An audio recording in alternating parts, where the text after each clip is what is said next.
All right, and we're good to go. Welcome, everybody. Merry Christmas, Happy Holidays. The last meeting of the year. We're going to announce our photographer of the year. We have a new winner, and I think we had one of our closest competitions this time. And we got the editing challenge, and we've got just fresh in the last hour. We got the monthly themes for next year. So let's get started. I can share my screen.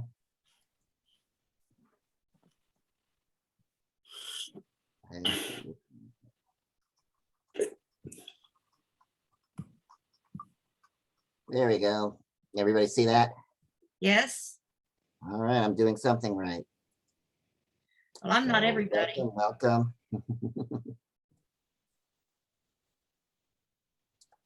So this is our Christmas party.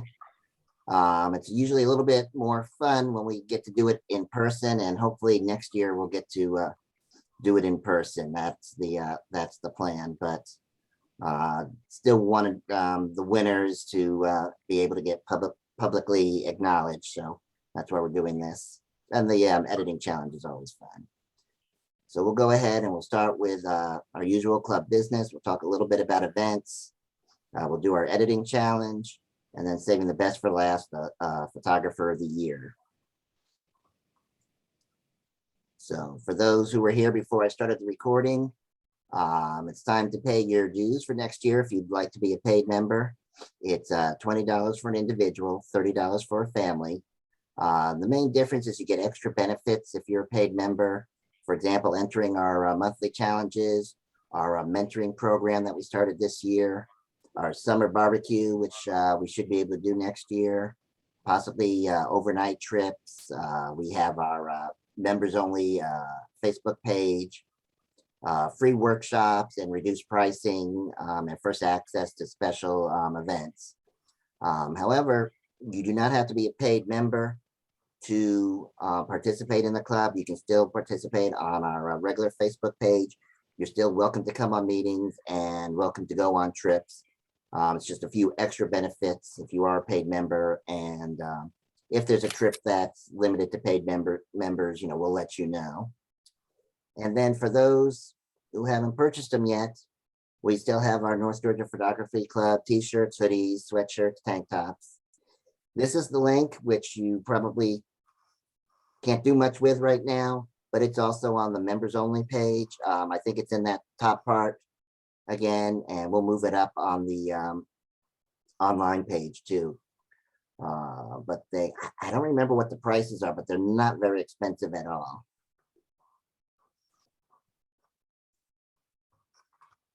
The t-shirts are $15.50, Mike. How much? $15.50. $15.50. Okay, yeah, I knew they weren't expensive. The sweatshirts and the hoodies are a little bit more, but the prices are all like very 22 or something. Yeah.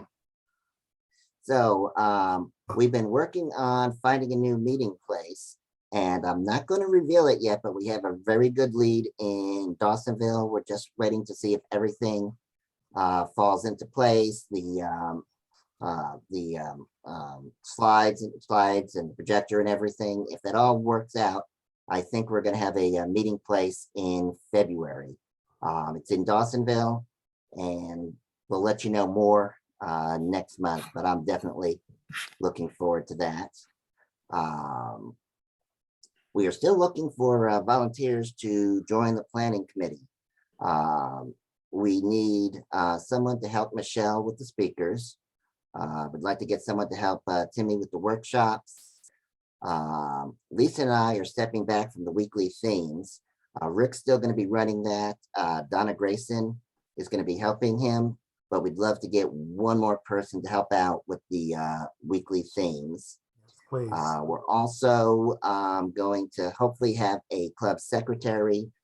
We had 2 members who were interested in that, and we're going to be speaking to them over the next couple weeks. But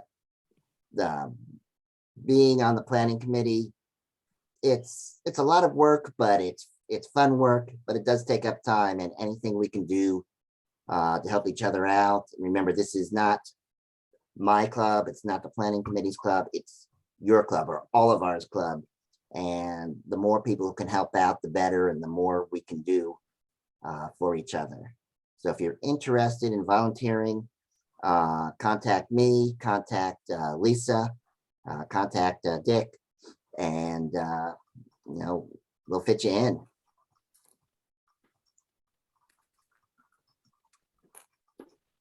So I'm gonna let Rick, Rick and Dick can talk about trips. Rick and Dick are gonna be basically in charge of trips next year. But first, Timmy wasn't able to make it online. She had a school function tonight, but she has started planning the workshops for next year.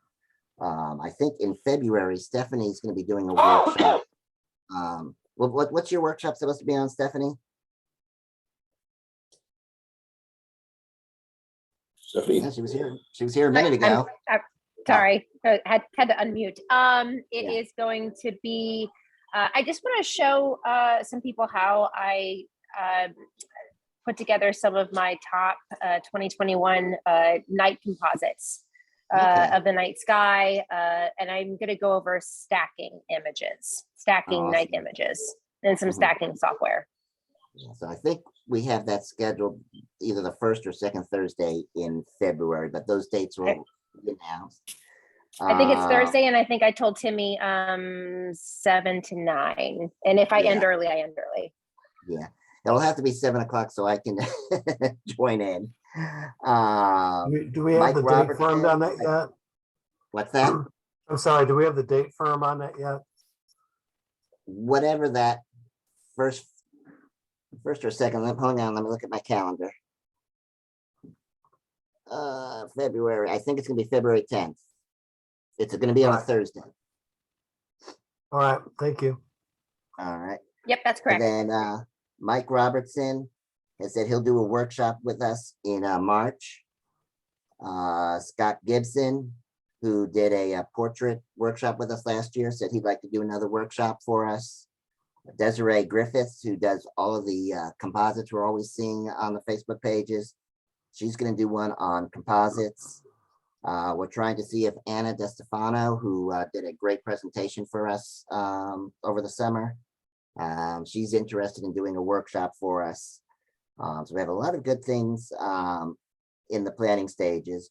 And also, folks have been asking for outside workshops kind of in the field. And so we're thinking of doing something like a waterfall or Milky Way, sunrise, sunset workshop, something like that, where we would probably limit it to about 10 people. And then folks like Rick or me or Dick or Lisa, who would normally go on our trips anyways, we'll kind of just focus on showing you how we're doing it and help out anybody who goes on that trip. So that's on the planning stages too for workshops. So again, the workshops are free for paid members. So for $20 for the paid membership, you just do one workshop, you got your money's worth. So I will let Dick and Rick talk about trips. I know that Dick had posted a list on Facebook last week, I think. Yeah, so that's my current thinking. My current first target is, I think, to go to Old Car City, either I can't remember, the middle 2 Saturdays in January. I think 15th and 22nd, I think. I can't remember for sure. Anyway, the first one, the 15th, unfortunately, I think is the Saturday before Martin Luther King Day. And I'm not so sure that's optimal because I think people maybe headed out of town for ski trips and stuff because the kids will have off school. So I may do it on the 22nd. And then I would use the following week, whatever that is, as the rain date. I want to go in January, both because the snakes won't be out and Right. hopefully there will be some ice or snow or something to give some of the stuff some character. Plus that's a cool place to go in the short days. Beyond that, I haven't really nailed anything down yet, but my thinking is, if I remember right, I said do a wildflower thing or two. I really want to get to the Shirley Miller Trail. I'd never been there. And do perhaps a waterfall thing, which may be what Mike was talking about with a little bit of a workshop built in. Somebody suggested we do a waterfall trip to some lesser visited waterfalls, and I'm all up for that. But the problem is, if you go to the lesser visited one, the reason they're lesser visited is that they sometimes require a bit of a hike, like 1.5 miles or 2 miles each way. So I will post some of those ideas on Facebook and see what kind of reaction I get, because historically people haven't, at least not terribly many people, have been up for hauling all their gear that kind of distance. And I'm still pondering to do an overnight trip or two. I'm thinking perhaps Providence Canyon would be one target for that. There's Providence Canyon, there's FDR State Park, there's Callaway Gardens. There's a number of things in the territory. And another option, I think, for an overnight trip might be to the coast, back to Huntington Beach State Park in South Carolina and Brook Green Sculpture Gardens. But that's sort of where I'm sitting at now. If you look at the Facebook page and search for me, you'll find the list I posted last week. And that's kind of where my head is at right now. Rick? I would add, for those who haven't done it yet, Old Car City has a charge. I forget what they're getting now. $30. Is it 30? Yeah. And it's cash only. They're not Just advanced enough to something- take credit cards. Just something to be aware of, and bring cash. Yeah, it's cash only. So the alternative to that would be Simpson Farms. Yeah, it's definitely a better place to visit without the snakes. So January is a pretty good month to Yeah. check it out. But it's enormous, and there's just so many opportunities for interesting photos in that place. And then I was going to comment too on Shirley Miller. That's just a wonderful trip, and I want to make that for sure. Okay. I'm not sure when the optimal time is, if it's April, late March, I'm not sure, but we can look into that and decide on that before we put a date on the calendar. Yeah, that one's going to be short notice because it will depend on the weather. When the flowers bloom, you want to get there. Yeah, and you don't have a whole lot of time once they start popping, so, Yeah. yep. Now, as Mike mentioned, I'll help out with this during the year as Dick needs help or what have you. Now I'll head up some of these field trips. If anybody has ideas, and I've mentioned this before, post them on Facebook. My best example is when we went to Sloss Furnaces a couple years ago.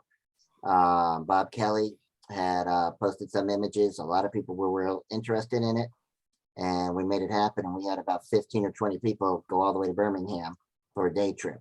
So I think we should do that again. I'd like to do that again. I'd be love to up. go. I've never been there yet. That could be a good overnight trip too. Mhm. It could. You Yeah, can it- combine that with what's the canyon there, Mike? Yeah, I forgot the name, Great Falls or High Falls. It's right near Yeah. the border. That's something that Dick Little and I have River been talking Canyon, about is for a that couple near of there? years. What's that? Little River? I thought it was Little River Canyon Yeah. National Yeah, Park. that's the one. Something like that. That's the one. Well, the national park's up in Virginia. This is a different Little River. Yeah, it's near Fort Payne, Alabama. Yeah. Yeah. Yeah, that's the one. I was there, 6-7 years ago now, and I've been wanting to go again. So Yeah. I'd love to do something like that. People have asked about chasing the train from Chattanooga to Somerville again. That's on hold, not so much because of COVID right now, but because they're doing work on the tracks. And I found out in another group that the bridge right before they get to Somerville by the factory, that is not safe, I guess, for the trains.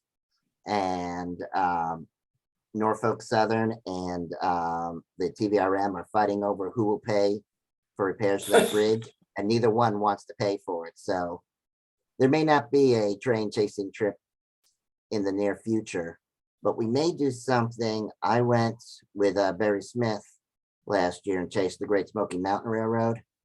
That one, though, you have to do in small groups. There is very little parking. We can't have a caravan of 7 or 10 cars, maybe 2, 3 cars the most.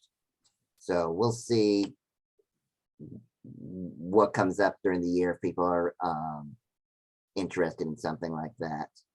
Is that There's the one lots of things going on, and we'll find out about things throughout the year. And if you hear something, post it on Facebook.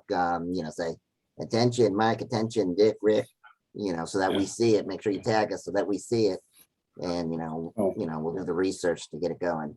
So, yeah, in particular, folks, anybody who gets early notice or anything for the air show in Rome, I think it is, Wings Over Georgia, that typically fills up fast. So when somebody finds out that it's going to open up, please put something on Facebook so if people want to go, they can.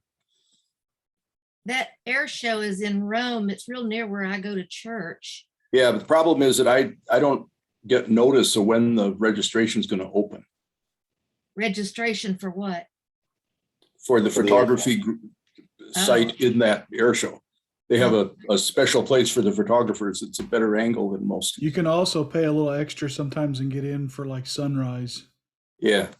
So, I tried to do that one year and it rained Yeah. out. But It's typically that thing will sell out in 48 hours. So you need to know. So if you find out about it, post something, please. It's usually held in the late part of October, I think. It is, but the question is, when can you sign up? That's what I don't know. And that's what, if somebody can find out, post it, please. Because they'll start selling tickets, early in the year, if they're not Yeah. already doing. Right. And At least on the website, it says that at least one day is already sold out. Now, I'm not sure that's for this coming year. I think that's for last year, or for 2021, not 2022. But that's what worries me. So anyway, if you find out about an interesting opportunity, please post it. You don't have to lead, just post it so I know about it. And we'll do at some point during the year, we always do 1 or 2 Milky Way trips. We don't know where they'll be, but I'm almost sure we'll do that. Waterfalls. You never know. We haven't done a sunrise sunset shoot in a while, so maybe we'll do something like that. Yeah, and I've got a bunch of good leads on shooting downtown, so I'm going to try to organize a couple of them too. Urban shoots. All right. All right, And- let's go, Mike. All right, and this is not an event, but Lisa's been quiet. I'm gonna make her talk, even though she doesn't know about it. Lisa mentioned mentorships. She didn't know I was So- gonna do that. That's okay. I finally got you to add them to the membership slide. So, as Mike mentioned, our mentorship program is available to any member. And there's a special page for it on our website in the area of the website that is member only. And we have, gosh, I haven't counted them lately, but probably 15, 18 of our members who have graciously volunteered to mentor any member in the club who would like a mentor opportunity to learn something new or expand on their areas of interest in photography, anything from learning how to better use your equipment to learning a different genre of photography to post editing. The information is there on the website for you to make contact with any of those mentors and get something going with them for a short period of time, a long period of time, whatever the two of you work out. So please take advantage of that. Lisa, do you want to talk about Inman Perk also? Sure. What else are you in charge of, Lisa, that I can put you on the spot for? So I mentioned Inman Perk last month. For any new members, Inman Perk is a coffee shop in Gainesville where our club curates the art that is hanging on the walls. And the art ranges from paintings to photography. And the exhibit changes pretty much on a monthly basis. We do have some artists who hang for 2 months in a row. But it's a rotating exhibit, and we try to get new people every year on the calendar who want to show their work. So the space is pretty good size. It holds about 20 decent size pieces. So there are opportunities to show yourself or to combine with somebody else for a joint show. And we do have a couple of months still open in 2022, and I'm already starting to fill the calendar for 2023. So if that's something of interest to you, please get in touch with me. I think that's all I have for you, Lisa, unless you want to talk about anything else. We'll go ahead and start I think the editing challenge is next. Yes.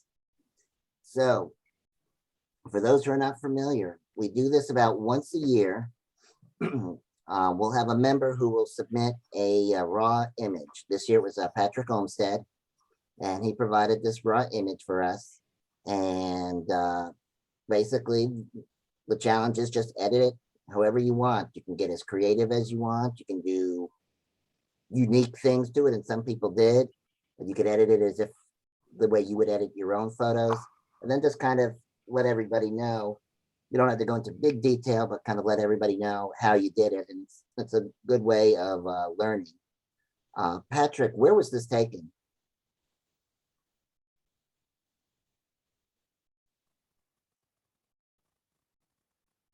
I know he was here. I saw him earlier. I was going to explain that after everybody Okay. showed, but I can do that now. All right, we can do it at the end. Okay. We'll do it at the end. Patrick's edit is the last one, since it's his image. He gets to be the do the last edit. And I'll tell you, because I've had mine done, Lisa has, Dick, Rick. It's always interesting when you see your own image edited several different ways. So, all right. So the first edit was mine, and I did it in Lightroom and in On1. So in Lightroom, I cropped it, I straightened it, I cloned out the birds.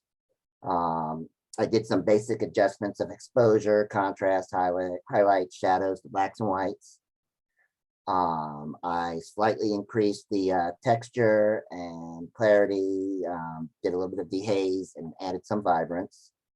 And then I started playing around with the new masks. So I used the sky mask and I increased the saturation of the sky. I did the subject mask, did the church as the subject, and I used that to lighten the shadows on it.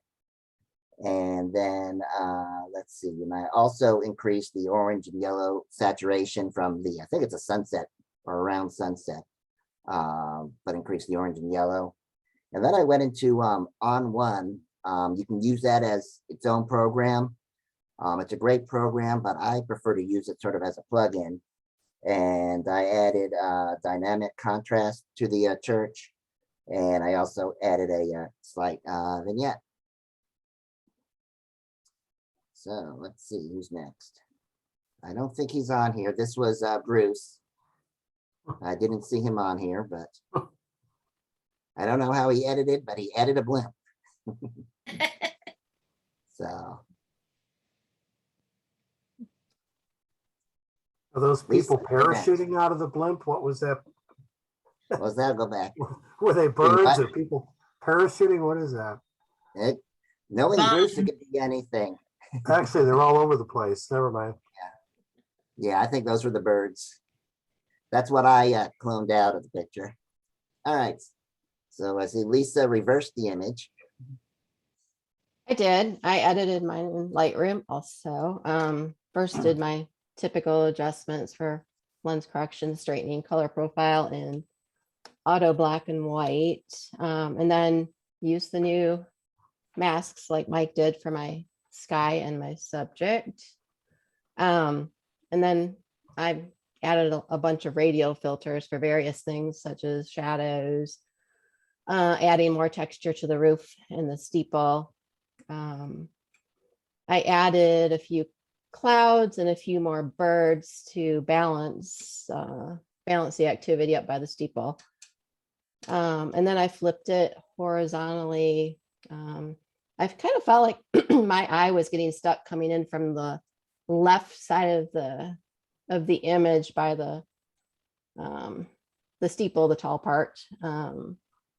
And this way my eye kind of follows the light in from the left side and kind of out the front door of the church. So that was my thought about it.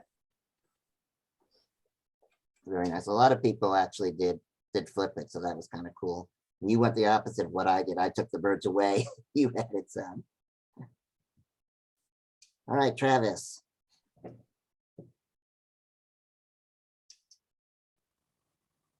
All right. I used Lightroom and Photoshop also, and my goal was to kind of recreate what I would have shot if I was there with those kind of clouds. So anyone that knows me knows that means long exposure.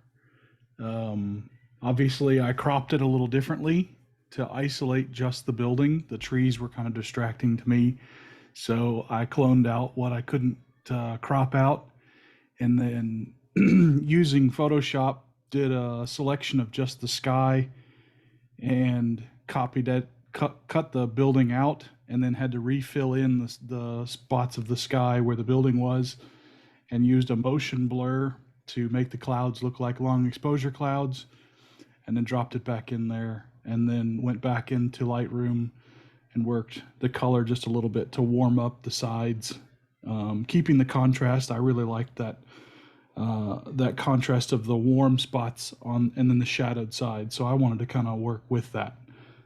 But overall, I was just kind of recreating how it would have looked if I was shooting that spot with those clouds. I knew that it was your edit, Travis, before I even saw your name on it. Yeah, I probably have a distinct style on how I like to present things. So, yeah. Okay, Dick. So yeah, I got carried away. So first thing was, like somebody already mentioned, that church I thought was too far to the right, and I didn't particularly like the trees or the sky. So I decided I would just take the church out of the picture and put it in a different picture. On top of that, I took out a bunch of the stuff on the front steps just because I thought it looked cluttered. And I did this all in Affinity Photo, by the way. And then I went a little nut on the special effects, trying to make it look like a little bit like an oil painting. Not sure it came out so good, but the one thing I did that I didn't hear mentioned so far was I used the perspective tool to straighten up the steeple. I thought that looked kind of wonky, but mostly this is a matter of, like I say, cutting the church out, dropping into a different picture. So there was something to balance the steeple a little bit to the left there. And then my typical technique of you duplicate the layer, invert it, edge detect, color dodge, and then paint with a brush to bring back the effect you want. And that's what I came up with.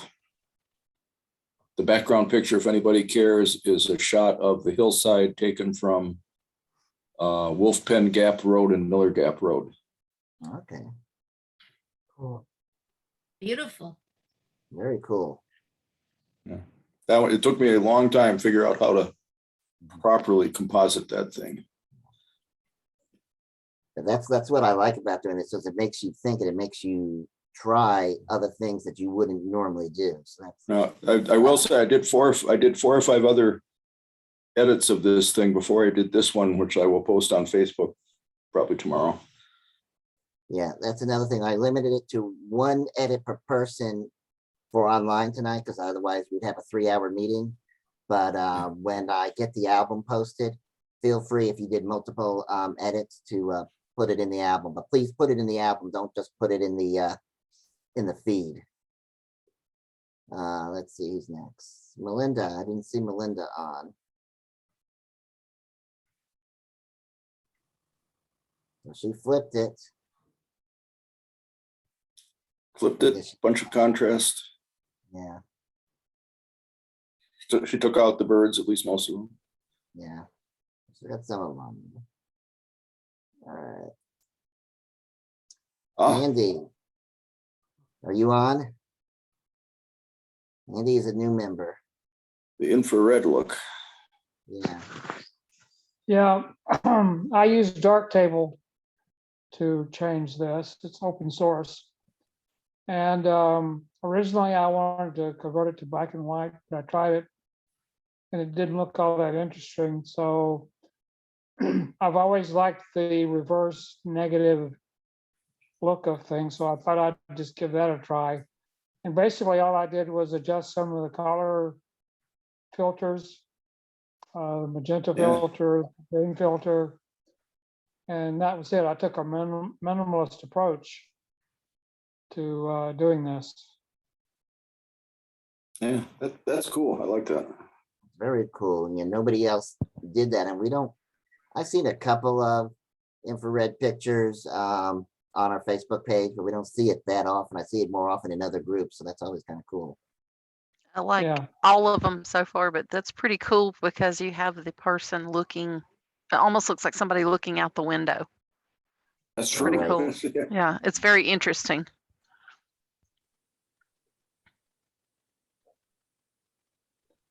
Rick, I know you're here. I'm here. Yeah, so like a lot of folks have said, I had trouble with the trees. I didn't like them too much. Instead of doing some fill like Travis did, I lopped them off entirely, which kind of pushed, to the eye, it pushed the church a little further to the right. I did most of my edits in Lightroom. I cropped off those trees and then profile correction for the Sony lens that was used and uprighted it. Of course, used the auto upright feature, lifted the shadows, which I think everybody did at least some of that. Then I ran it through Topaz Studio 2, and I applied a template called Vibrant Grunge, which is just what it sounds like. And this is pretty much what it did. I didn't even tone it down. That's 100% of the Vibrant Grunge template, just doing all kinds of crazy stuff to the image. Then I went back into Lightroom and wound up needing to raise the warmth a little bit because that kind of blued it up, to put some yellow back in there. And then I shifted the tint a little bit toward red from green. And that was it. Another cool effect. I was going to ask where you got the It's texture a from. cool image. And Patrick, thanks for letting us play with your photo.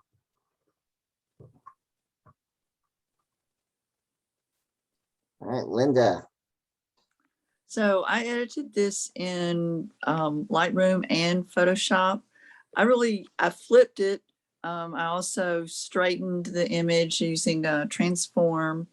And then I got rid of the birds. I didn't like those. I tried this several different ways, but I really, because it was such an old building, I wanted to put it in black and white, but somebody else said they didn't like that when they did it. Neither did I. And I tried it in the sepia tone, and then I really liked that. So I left it there. I didn't crop this at all. I liked the trees. I thought they added some interest. And the main reason to flip it for me was because your eye looks left to right. It made me want to go into the church with it turned this way. Very nice. And I then like to see. I did some dodging of the building in Photoshop to bring it out.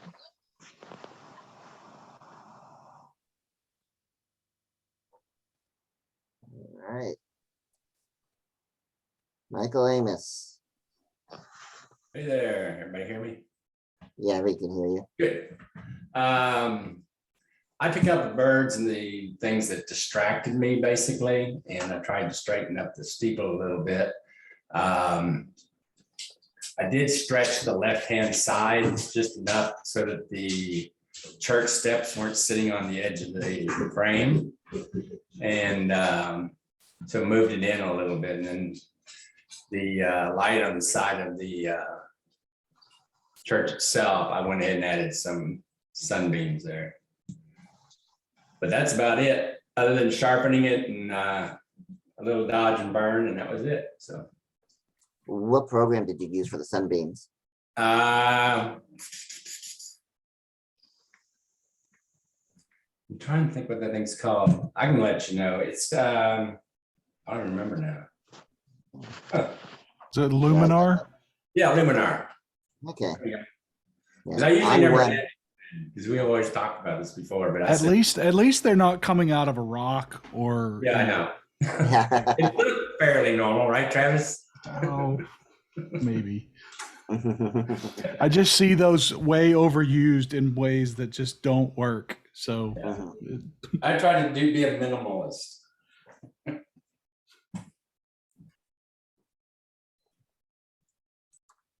Another new member, Eddie. I don't know if you're on tonight or not. Oh, I like that. That's cool. Yeah, Eddie just joined the club this week. So he'll have to watch I guess he'll have to watch the YouTube version of this. Yeah, he had another one. He sent me two.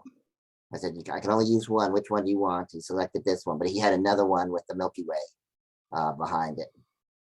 So maybe when we put the album together, maybe he'll post the other one in here. That's a pretty cool sky that he put back there. Yeah. I don't know if it's a sky he shot or if it was one of the sky swaps from some of the software that they have I now. think I've seen one like that in Photoshop. Yeah, it's all everybody's stuff is so pretty. Mhm. Cool. If I could Alright. just learn to do this.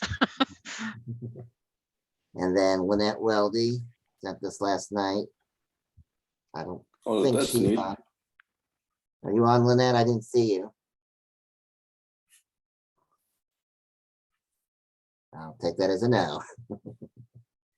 So I don't know what software she used. Real moody. Well, I like the effect. Yeah. Yeah, me too. It's like an illustration, sort of. Mhm. It does. So she Cool. softened it quite a bit, especially around the top and the sides. Yeah, I really like that. Yeah. Very cool. Definitely different. Stephanie. Whoa. Yeah, baby. Yeah, so I went real moody. So I did a lot. Cool. I think, yeah. And this has a little bit of a 2021 touch to it as well. So I'll get to it. So I straightened it. I think like some people have done, kind of adjusted the vertical adjustments in regards to the perspective. Not too crazy, because you want to have that view of standing there taking the photo, not necessarily a drone, view. So there has to be some perspective. And then I'm really into tonal curves. So I kind of really just played with the tonal curves first, just to kind of get the mood of the church and really make it just moody. I desaturated a lot of the color. I decreased a lot of the shadows and the highlights so that the tree shadow really kind of stood against the sky that I really wanted to go for. And then the rest I did in Photoshop, which I don't know, guys. I really love the sky replacement. I play around with a lot of night composites. I like taking my own shots of the night sky and stacking them and then blending them into either the landscape that was already there or a new, completely different landscape.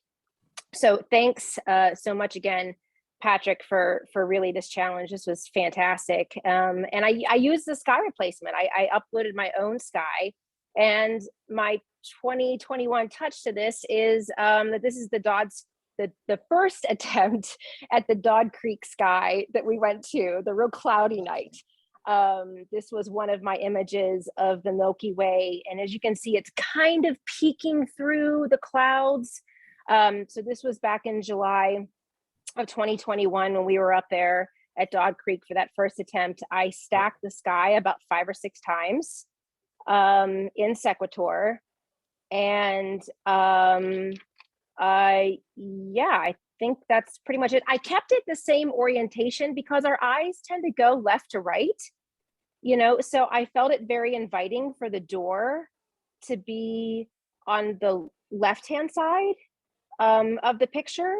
And it just kind of invites you hopefully to the rest of, I don't know, this church and this kind of moody, Milky Way, cloudy, starry sky type of mood. So yeah. Very cool. So you found a use for the Milky Way from that shoot in July. Yeah, I used it. Exactly. I made it useful. You see, it was worth it. And the Milky Way, for those who stayed late, the Milky Way was visible for what, about 3 minutes, 5 minutes? So that was cool. All right, and I think we have one left, and that's Patrick. So he is the photographer. He can tell us all about what we're looking at and his edits. So first of all, nice edits. It's always interesting to see how other people view what you shot, and that was very cool. So thank you for allowing me to provide this photo and tell you a little bit about it. It's the Hurricane Lake Church. It's located about 10 miles north and a little west of Leeds, North Dakota. It is in the absolute middle of nowhere. I was in Leeds this summer and just happened to look on Google and found it and went out to the site. The roads in Leeds are all gravel. When you come to an intersection, there are no stop signs. It just is yield. And I only saw one other vehicle. I was the only one at the site. It's about 3/4 acre size lot.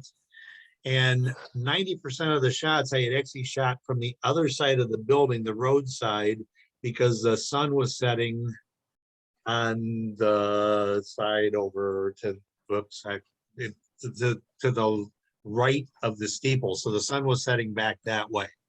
And you can see the sun hitting the top of the steeple and the side of the building. So I was shooting from the opposite side to get the sunset. So then on the roadside, there are no trees. That's why you can see no trees basically to the left of the image. And then behind the church, there are trees. To the right, there are trees. And right behind me, there are a set of trees. So when I moved around to this side, I really liked how the light was hitting the steeple and the side of the church, that really soft glow from the sunset. So I decided to shoot from there. The problem was I couldn't get back far enough to take the keystoning out of the church. And the other thing that I did here, you probably noticed that it was a pretty dark image to begin with. Now I shoot uncompressed RAW. You probably also noticed that this file size was very large, about 83 megs in the RAW file size. So I was able to shoot it a little bit darker because I didn't want to blow out the sky in the background. So what I wound up doing for my final image, I used Photoshop, Topaz denoise, and Luminar. Starting in Photoshop, I brought it in, adjusted the whites, the shadows, the blacks, and the highlights. And then ran it through Topaz real quick, and then checked to make sure that the horizon was level. And then one of our meetings, we had Jim Zuckerman's speech, and he talked about the keystoning, how to correct it. So in Photoshop, I went back to his website because he really didn't explain how to do it. So I went to his website and used the select all, and then under edit and transform and distort, pulled on the corners until I got it straight. Now I've added an additional little helper for me to do that. And that is I turn on show grid, and then I can see exactly when things get straightened up again. Makes it a lot easier for me to do that. And then I jumped into Luminar And you'll notice that I kept the bottom part of the sky, and then I have shot additional other skies that I've done. And this next part I actually owe to Travis Rhodes, because he went through with me one time on how to set up Photoshop to do masking. And so what I did was I kept the bottom half of the sky, and then I just created a duplicate layer and then masked in or in Luminar, I put a full sky replacement, but then I came back into Photoshop and masked in only the part that I wanted to see. And that also took out all the birds that were in the way, because I actually took it as a little bit of a longer exposure. So not as fancy as some of yours. And I also took out the gravestones because I thought that was a little creepy. So that's it. Well, thank you, Thank you. Patrick. Appreciate it. And thank you, everybody who participated. And yeah, just wait until I get the album created. It's be sometime this weekend if all goes as planned. And then, if you want to add other edits, feel free to do so. And we'll keep it going for a week or two and give people who haven't had a chance to edit it a chance. I'll be doing that on the on just the online page. I'm not going to do it on both pages. That's too much work. And so that since the editing challenge was open to everybody, I'm going to put that album on the online page. And we will do it again, whether it'll be in December or sometime early in the year. And I'll probably reach out to somebody and we'll do it again. Again, this is always fun. Did everybody like it? Yeah. Yes. Awesome. I have yet to have somebody say they didn't like this, so we like to do it Very every year. cool. Great to see everybody's ideas too.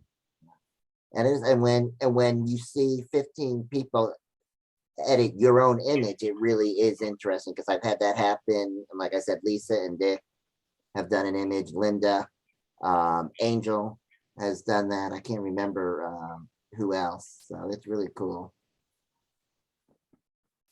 All right. So now what everybody's really here for, the photographer of the year. So what we've done, every month we have our monthly challenges. We award points for the top 5 each month, and we add them all together. And then at the end of the year, whoever has the most points is our photographer of the year. This year's winner won by only 2 points. This, I believe, was probably our closest one. Last year's winner had a huge win. He won almost every month. So we do have a new winner this year, and this is our 5th anniversary. This is the 5th time we've done this, and the winner, the photographer of the year, gets a couple prizes. First, they get a free paid membership for next year. They also get $100 cash. That's the first time we've done that this year, giving out $100 cash. And I don't know if this will show up. You get this trophy. Now this is mine. I was the first winner, so you don't get my trophy, but we have a trophy for the winner. So before I do this, I want to go through the monthly winners and just kind of acknowledge them again. The late Bob Kelly was actually our first winner this year in January for America the Beautiful. Corey Huntington won February with Bridges. In March, we had Lee Moss with Boca. In April, Bob Casper with Cityscapes. May was Donna Grayson for Natural Light. June was Michael Amos, Into the Forest. July was Lee again with Blur. August was The Sound of Music by Lisa Saines. September was Patrick with Silhouettes. Donna won again in October for Abstract. And in November last month, Patrick won again for candlelight. So I think we had 3 people who won twice this year. All right, so now let's see who our top 5 are. So in 5th place was Rick Olson. So congratulations, Rick. In 4th place was Lee Moss. I don't think she's on tonight. In 3rd place was Patrick.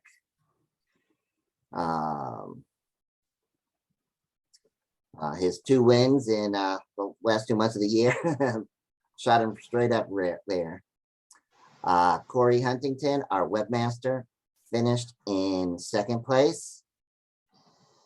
And our photographer here, somebody want to do a drum roll?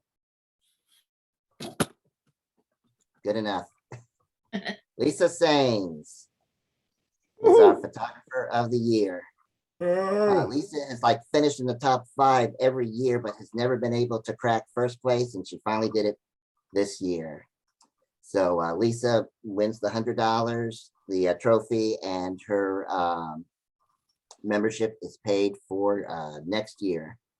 So congratulations, Lisa. And I posted some of your images, your 1st place, couple of 2nd places, and I think you had a 3rd place here.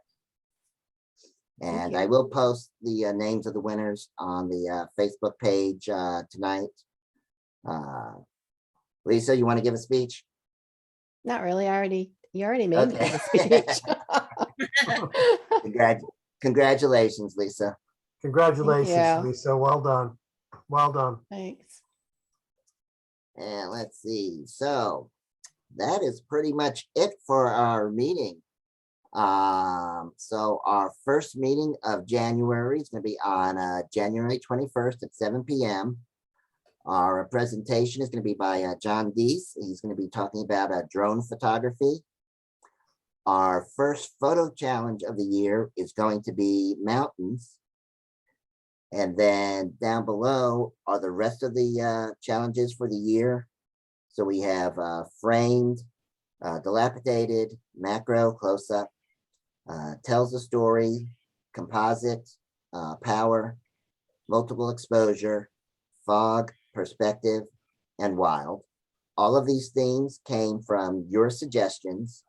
We're going to bend the rules on a couple of months because, you know, it's always been no composites, but enough people have said they want to do composites. We decided we're going to have a month, we're going to do composite. Multiple exposures, not really a composite, but we haven't allowed those in the past, but we're going to do that month. And also these will be after Desiree does her workshop on composites. It'll be after Stephanie's workshop. So those people who don't know how to do that or need extra help can kind of get that training. But it should be an interesting year. I don't know if we're going to change any other rules. We'll let you know in January. And hopefully in January, we will have an announcement of our new meeting place. One change for next year, the Dropbox, when you send your images in, instead of coming to me, they're going to be coming to Lisa next year. So Lisa, your challenge right now is to make Dropbox links for all these things. And you know, once the links are ready, we'll go ahead and get them posted on the website and on Facebook. So that way you'll have those links to upload your images when you're ready. And that's it. Thank you, everybody. It's been a great year. We at least were able to get together for some trips. I think next year we will hopefully be able to get together a little bit more often. To the planning committee members, I want to thank you for everything you've done. Great job. Michelle did a great job on speakers. Timmy with the workshops. Dick with planning trips. Rick helping us out with the weekly themes and just kind of filling in wherever we needed help. Lisa and I are co-presidents. I want to thank Lisa for everything she's done. to help out, and looking forward to a great year next year. And that's it. Merry Christmas, everybody. Happy Merry holidays, Christmas, everyone. happy Merry holidays, Happy Happy holidays. happy New everyone. Year, happy New Year. Happy New Year. Yep. Happy New Thank- Year. Merry Bye. Christmas. Happy Bye, holidays. everybody. Bye, everybody. Bye. Thank you. We'll see everybody later. Thanks. Take care. Be Bye. safe.